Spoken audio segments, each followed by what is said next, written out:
I'm a night shift nurse, and I've always been fascinated by the mysterious and the unexplained.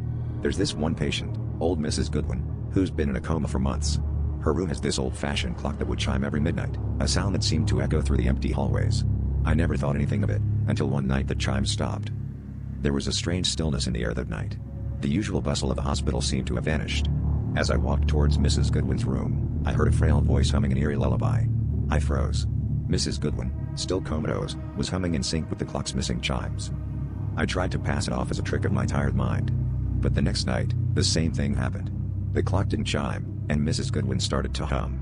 This time, her eyes snapped open, staring blankly at the ceiling. I called for the doctor immediately. But when he arrived, she was back in her coma, her eyes closed, her voice silenced. The doctor brushed it off as stress, but I knew something else was happening. The third night, I was ready. The clock fell silent and I braced myself. Mrs. Goodwin began her chilling humming. But this time, she sat up in bed. Her eyes opened and she looked straight at me. She whispered, "They're coming." The door to her room slammed shut, and every light in the hospital went out. In the pitch black, her voice echoed, "They're here." Then, silence. The lights flickered back on, and there was Mrs. Goodwin, lying silently in her bed like nothing had happened. But as I looked around, I realized I was alone in the empty hospital. The patients, the doctors, the nurses, everyone was gone. It was just me, Mrs. Goodwin, and the silent clock.